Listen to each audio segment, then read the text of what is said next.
पूछो।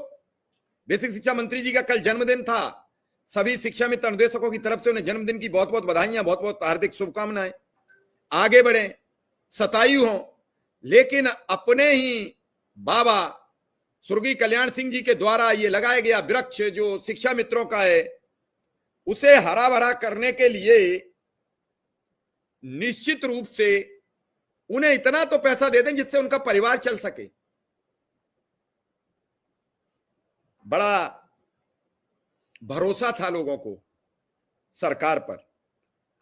यही मुख्यमंत्री योगी आदित्यनाथ जब मुख्यमंत्री नहीं थे, शिक्षा मित्रों का मुद्दा लोकसभा में उठाते थे, और आज खुद मुख्यमंत्री हैं, एक कलम लिखते ही सबका बेड़ा पार। लेकिन आज उन्हें पता नहीं, समझ में नहीं आता है किस अधिकारी के द्वारा, किस नेता के द्वारा, किस सामाजिक संस्था के द्वारा भ्रमित किया गया या कुछ ऐसी बातें समझाई गई।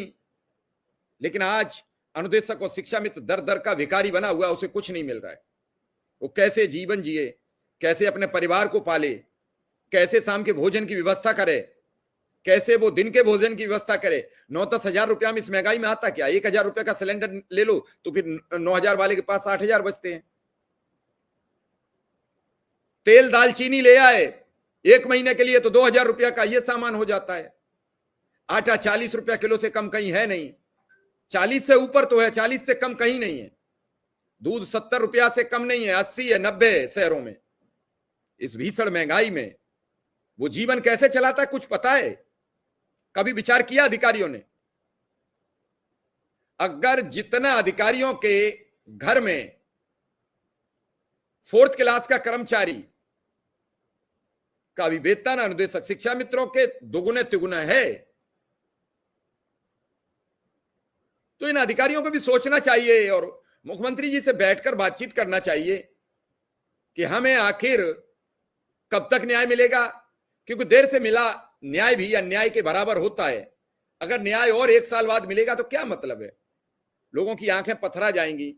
और रोज आज भी एक शिक्षा मित्र इस दुनिया से विदा ले गया, उस शिक्षा मित्र के परिवार की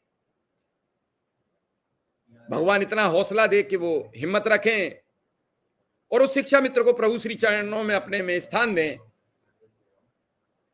जब तक जिया तब तक कष्टमय जिंदगी जिया, तो कम से कम उस पर प्रभु की असीम कृपा बनी रहे। विक्रम सिंह, अगर यह सब रिन्यूअल की कुछ समस्याएं आई तो इसका निदान कुछ हो पाएगा?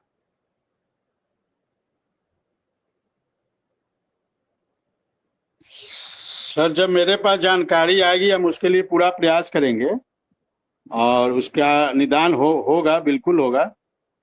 क्योंकि डीजी मैडम ने मुझसे स्वयं कहा था कि देखिए 100 पे किसी की मऊ जिले की है लिस्ट, ये 246 अनुदेशकों की। तो इसमें लिखा है आप समस्त को निर्देशित किया जाता है कि राज्य परियोजना कार्यालय द्वारा उपलब्ध कराए गए प्रारूप पर ₹100 के नॉन जुडिशियल शपथ पत्र पर दिनांक 16 जून 2025 से 31 मई 2026 तक, किंतु उक्त अवधि में शीतकालीन अवकाश 31 दिसंबर 2025 से 14 जनवरी 2026 तक संविदा अवधि में अगणित नहीं होगा और ना ही मानदेय देय होगा। हेतु उपयुक्त अनुदेशकों को तत्काल अनुबंध पूरित कराते हुए विद्यालय पर योगदान कराना सुनिश्चित करें। इस बात का अवश्य ध्यान रखा जाए कि बिना अनुबंध पत्र पारित कराए अनुबंध पत्र के पीछे प्रथम विटनेस हेतु निर्धारित स्थल पर संबंधित खंडित शिक्षा अधिकारी तथा अपना स्वयं हस्ताक्षर करते हुए 5 जुलाई 2025 तक। तो इस लेटर का क्या मतलब है? तो रिन्यूअल हो गया है, संतोष कुमार उपाध्याय, इन लोग का रिन्यूअल हो गया है इन लोगों का। तो ये रिन्यूअल का लेटर डालने से नहीं, ये रिन्यूअल का लेटर डालने से ये भ्रम पैदा करने का काम अनुदेशक भी क्यों करते हैं? यही तो समझ नहीं आता। ये नवीनीकरण हो चुका है इन लोग, उसकी लिस्ट है, इन सभी लोगों का नवीनीकरण हो चुका है, उसकी लिस्ट है।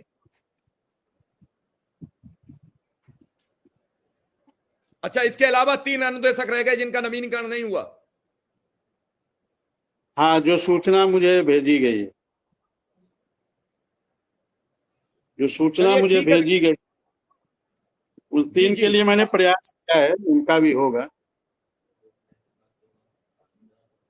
चलिए, जब आपसे बेसिक शिक्षा महानिदेशक ने जब कह दिया है तो सबका जॉब बचा रहेगा, सबका सेवा बची रहेगी, से सेवा बची रहेगी।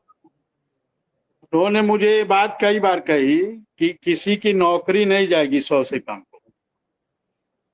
लेकिन उन्होंने ये भी कहा कि इसका ये मतलब नहीं है कि आप लोग प्रयास करना छोड़ दीजिएगा। देखिए, प्रयास करना का कोई साथी ना, कोई ये ना सोचे कि हमारा 100 से कम पे नौकरी नहीं जाएगी तो हम अपने विद्यालय में 100 बच्चे मेंटेन न रखें। देखिए, 100 बच्चे मेंटेन रखिए, 100 बच्चे के लिए प्रयास करते रहिए। मेरे विद्यालय में देखिए 219 बच्चे हैं, तो उसके लिए प्रयास करना पड़ता है। प्रयास जब करते रहेंगे तो बच्चे आएंगे। चलिए विक्रम सिंह, आपका और दर्शकों का बहुत बहुत आभार, बहुत